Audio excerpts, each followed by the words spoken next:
You're listening to the Wedding Biz Network, the voice of the creative entrepreneur. Come on, y'all!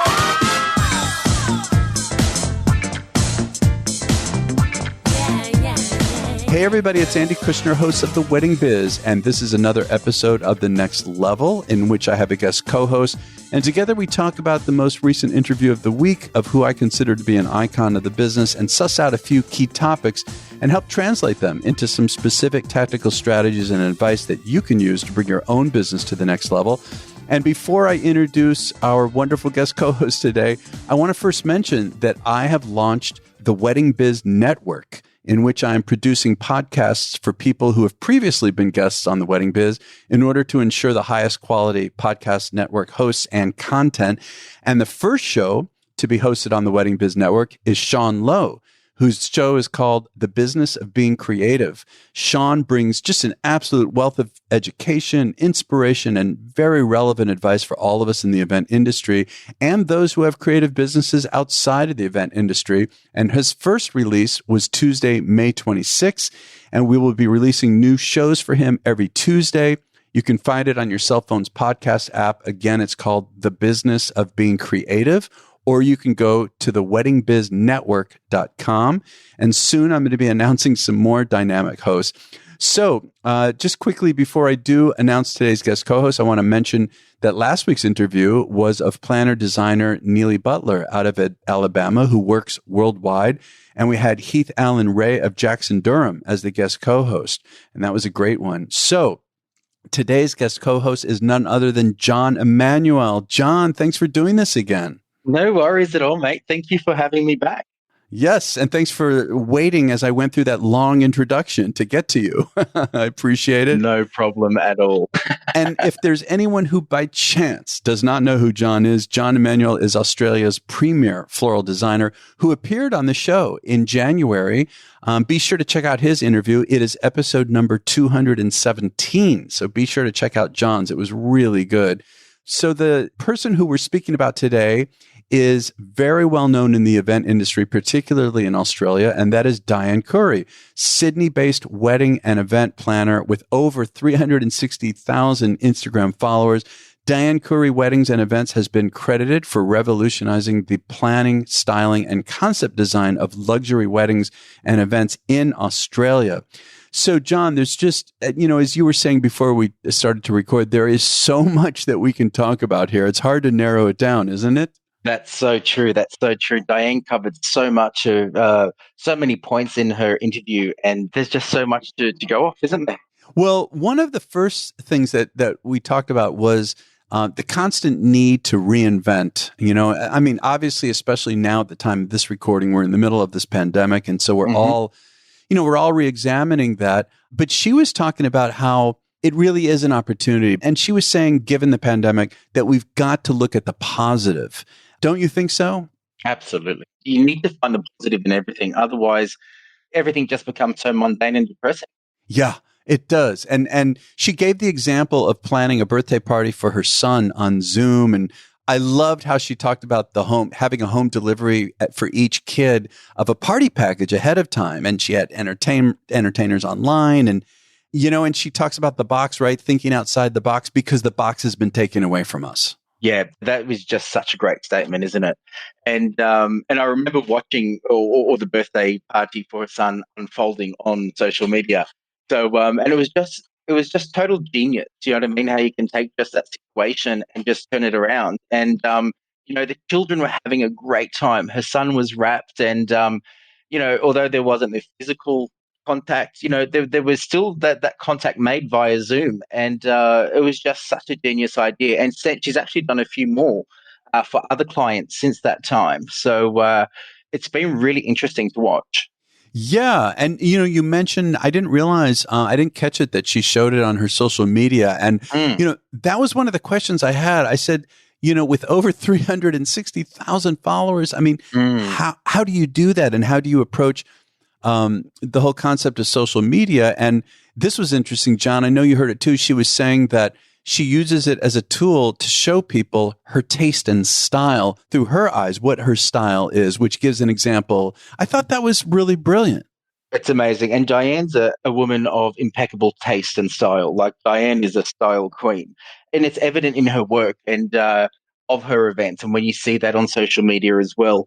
But it's really good how she uses the tool, particularly in the pandemic, because it just made you're able to see the face behind the page and you just become real to your followers and your clients so people can see the day-to-day running in life. So she also spoke about, you post one picture of yourself or you post one picture of an event and that's all people see. But it's been really good for people to see the Diane that I know, you know what I mean, Ah. who is a beautiful, genuine, down to earth person, and to see that side of her, and it just makes you more personal or personable rather over social media. Yeah, it's interesting. It is something that I struggle with. I mean, on my music and entertainment page, because I have a music company, Kushner Entertainment. We will have pictures of the bands and of working with the crowd and the entertainment. But I do struggle with how much of my own personality to show, and I don't have a lot of personal stuff. And she makes me rethink that. Yeah, 100%. And even lately, I've been doing some Insta lives personally on Instagram, obviously, and being able to save them now and download them to IGTV. And I've just been doing demonstrations or talks, and people have really been loving just seeing the person behind the brand. It's been really, really good.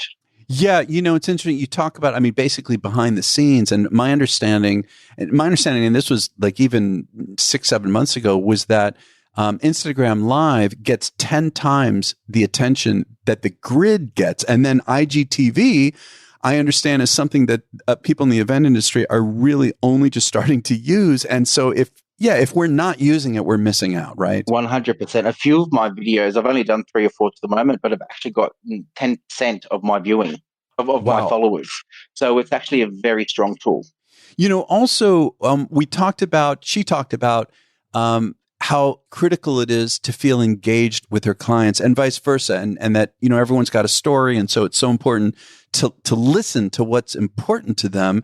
And I know that's something, we all talk about, but her examples I thought were really unique, like that story about the christening in Lebanon for a Lebanese family, right? That was stunning, that story. You all who are listening should listen to the full interview because she talked about it. And the imagery that she painted was just like really beautiful to me. It was stunning. It was stunning. And one thing that Diane does is she totally immerses herself into her clients' events. Like she is so committed and engaged to giving them what they want and giving them their dream. And she's just so good at it. And that's why she gets the repeat customers so she'll start with the wedding, then come to a christening or what have you. And then even like birthday parties from the same family. And that's because she is personal with them. She is so invested and engaged into her clients. Well, here's something too I'm thinking about, John. I know, that she uses your services a great deal.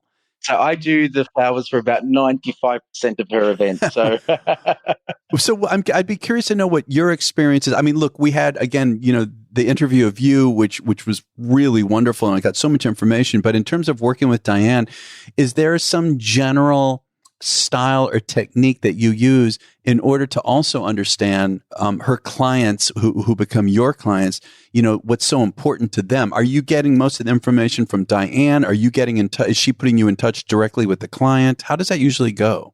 So as a floral designer, right, I believe it. Diane is my client. So Diane brings me the client. Therefore, Diane is my client. So on occasions, I don't even meet the bride or groom. Diane relays everything to me. So it's my, I really, really, really need to understand what Diane wants, what vision she's trying to create for her client, and execute it for her. That's how we go about it. So I really look at Diane as my client, and whatever she wants, we just make it happen. Well, and it's such a creative collaboration between the two of you, isn't it? 100%. And that's actually what I really love about working with Diane, is that she knows how to get the best out of each and every one of her suppliers.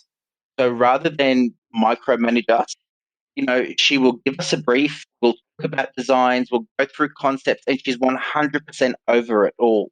but she will give us creative freedom in those consultations to how we can bring the best. Diane said to me on a few occasions, I'm not a floral designer, right? So I can give you the vision, but you're the floral designer. And it's up to us to work together to create something amazing. And that's how she treats all of her suppliers, which I think is amazing. And there's only a few wedding planners that do that. Yeah, isn't that interesting? You would think that everybody does, and I have the same experience. It's when I work at the higher luxury level in terms of the planners and designers who bring me on for music, who they're the ones who most of all want my input, and it becomes this wonderful collaboration that I really enjoy. Absolutely. And then it allows us to give our best, doesn't it? 100%, 100%. And Diane's definitely one of those people that knows how to get the best out of all of her suppliers. You also mentioned before we started to record the incredible, how driven she is and how she manifests that. Can you say more about that? Diane is just a really driven person. And I mean that with all due respect, because she's a sweetheart as well, right? She's just a driven person. She puts her mind to something and she'll achieve it. And I just think that's just such a great characteristic to have, that awesome drive. Yeah, it's interesting when I think about her, when I interviewed her, and first of all, when I started to research her, I was stunned to find out how relatively, she's not new, but I mean, in terms of the amount of success that she's had and also even the social media following is incredible for the, relatively brief amount of years that she's been doing that. That really blew me away. I was just amazed. Absolutely. Absolutely. She's definitely done a lot in a short amount of time. But, she's had to work hard for that. Although it's a short time, it didn't happen overnight, and she did have to work extremely hard for it. Yeah. There's one more topic I wanted to cover, which was, she had mentioned that she has a financial background, that really helped her as a creative person to think about the business aspect of this and how you have to think about the financials. But she talked about it in terms of the time, how much time she puts into it and how challenging that is as a business owner. How do you relate to that? Absolutely. I mean, I can be laying in bed at 11 p.m. and Diane's sending through WhatsApp. Oh, really? Talking about event, and that conversation goes for about an hour. But, I think it is definitely evident that Diane has a financial background. You can see that in the way she handles her events. Like at first hand, I see how she handles her events with her spreadsheets and looking after. Like she's entrusted by the client with these budgets and their finances, and she really does take care of it. So it's definitely evident of her financial background. Well, and what about for yourself? I mean, you are also extremely successful, particularly in Australia. Was it natural for you, John, in terms of how you handle the financials? Is it something you had to learn? No, I'm hopeless. Oh, no. I'm not hopeless. My wife is amazing with the financial side. Yeah. So it's a sort of perfect balance. I think we spoke about that in my interview, although I have gotten much better over the years. Like, particularly in the last few years, I've definitely learned to crunch the numbers properly. I have to admit, it was also a weakness for me, and really, I think I know I could have been far more profitable for a long period of time, and it took me decades. But my way of getting around it was I ended up taking on a business partner, who's really strong with numbers. So I think that's another possibility. Absolutely. Yeah, that people can think about is, look, if there's some part of the business that's really critical to your success, obviously I had to weigh it out and realize that by selling a portion of my business that I would, in the long term, end up making more money. Wow. Yeah, it was very scary, but it turns out I've had the partner since September 1st, and he definitely has the strength with the financials, and it allows me to free me up to do more of the creative. That's so good. That's so good. And then that's the same how we handle our business with my wife and I. I handle the creative, she handles the finances. Obviously, I have to crunch numbers. Yeah. Right. To make sure I don't overspend and what have you. But definitely having that balance is a much better business plan. Yeah. Oh, absolutely. Well, Well, that is all we have time for today. I want to thank everyone for listening. Be sure to check out, again, John's interview, episode number 217. And John, I want to give out your website. It's johnemanuel.com.au. And your social media handle, I believe it's John Emanuel Floral Events. Is that correct? Yes, correct. Yep. Okay. And listen, everyone, you can go to the show notes on the podcast app on your phone to get this information, or go to theweddingbiz.com as well. And be sure to follow us as well, The Wedding Biz. It's at The Wedding Biz on Instagram in particular. And John, just thank you again for helping me with this. I really appreciate it. My absolute pleasure. Thanks for having me back. Yeah, my pleasure. And before we go, I want to say to check out Diane's site, which is dkevents.com.au. Again, dkevents.com.au. Her social media handle, I really got to check out all the platforms, especially Instagram, is Diane KHOURY Weddings and Events.